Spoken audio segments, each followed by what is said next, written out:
So, Shailene, talk to me. Tell me what Divergent is about. Okay, Divergent is about a lot of things. Specifically, it takes place in the future, and it's a society that's divided into 5 different factions that all honor a specific virtue, a different virtue, and it follows the trails of one young woman who makes a decision to switch factions, and it deals with the consequences of the choice that she makes. And I think, obviously there's a part of this movie that's just a fun, entertaining, sort of epic adventure, but people have seemed to be able to draw a lot of current parallels and themes and stuff. Was that relevant? Did you notice that and pick up on that from reading the book when you were making it, when you saw it? Absolutely. I think one of the main reasons, or not one of the main reasons, but a big reason that I wanted to do this movie is I sort of saw it as this beautiful platform. In the title alone, it talks diverging, right? So diverging from the mainstream, diverging from mediocrity, diverging from sort of what is socially accepted, and finding your passion and finding what you want to dedicate your life to, regardless of what mainstream or society says, can be a little bit dangerous, and it can be a big risk, and you have to be really brave in order to do that, and you also have to have a lot of confidence, which stems from self-love. And once you establish a sense of self-love, you really are able to be in service of others more, which allows you to be more selfless, which really is who my character Tris ends up to be at the end. She doesn't abide, and she doesn't conform to society's rules and regulations, and therefore is considered dangerous, because she diverges from the mainstream. And it's interesting because I hadn't thought about it, but you just mentioned something that just struck with me, which is sort of, she comes from the selfless faction, and in some ways, in the beginning of the movie, you see her, it's not her nature. Yeah. She has to be told by her brother, help her pick up the groceries and whatnot. And yet, ultimately, at least by the end of the first movie, she's someone who is pretty selfless. Yeah, pretty selfless. I mean, I think in order to be brave, you have to be selfless.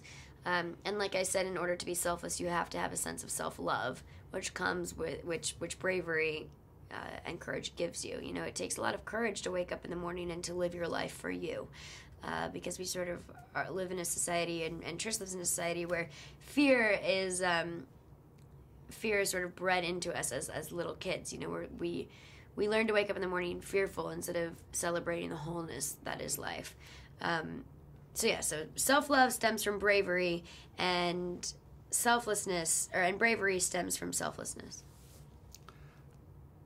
Tell me a little bit about working with Ashley Judd, because I have to say, when I watched this, the two of you, there are shades of seeing her early on in Ruby in Paradise and some of the things she did, and I think she made a great mom for you. What was it like working with her? It was amazing to connect with Ashley on this movie. First off, we're both kindred spirits, so on a personal level, I would do anything for her. I feel very, very connected to her, and she is such a lovely soul and a lovely spirit, and she's also an incredibly empowered, strong woman. She also really loves acting, and she's really good at what she does, and she's good at bringing truth to sort of larger-than-life situations. And because Tris and her mother's character do go through a really insane transformation in this movie, Tris finds out that her mother is dauntless, just loses her mom, and in the beginning of the movie leaves her mom. It really helped, I think, for our characters that Ashley and I saw each other's souls in one another before, as individuals, before jumping into this movie as actors. And also, obviously, the relationship between Tris and Four is really at the heart of this movie, in addition to her personal journey. What was it like working with Theo and going down this whole journey with him? It was amazing. I mean, the wonderful thing about Theo is that he's in his late 20s, he majored in philosophy at university, he's traveled the world, and then he decided to become an actor. So he had a whole life before this, and I think he recognizes and he knows and he respects the fact that it could all be taken away at any moment. And he celebrates his success, and he's grateful for his success, but he doesn't think that his, burps don't stink. He's very grounded, and he's very, I guess grateful just keeps coming to mind. He's just a classy dude, and he's also an incredible actor.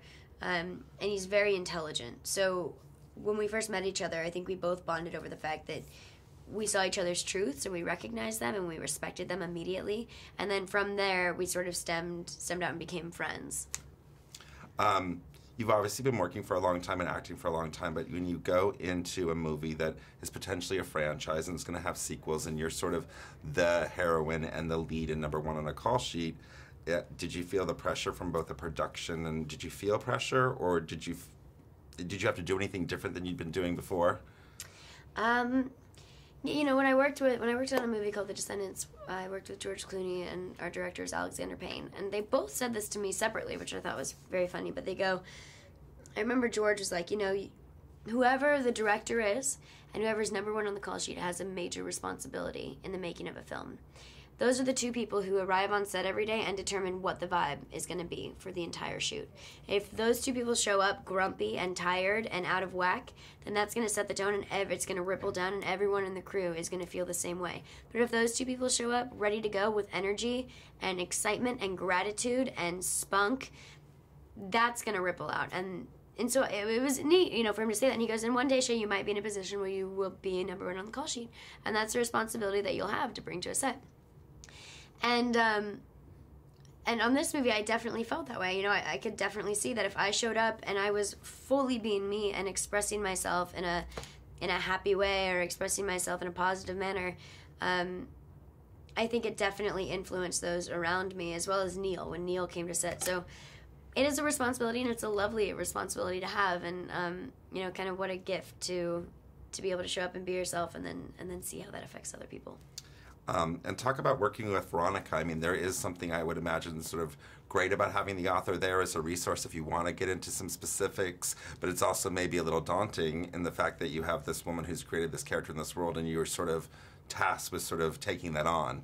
The neat thing about having Veronica there was that, you know, I asked her a lot of questions and inquired about where she got her inspiration from to write this book at 21 years old, and how she came up with these characters and whatnot. But I really reserved the questions about Tris, the questions about the story, or any specific character questions to Neil Berger, our director, because as much as Veronica did create this world, she created the book world, and Neil created the film world. And so I felt like, out of respect, and also, you know, this was his journey. She had her journey, and this was his journey. And so I felt like any questions I had about development needed to go towards him, to him. Awesome. I'm out of time.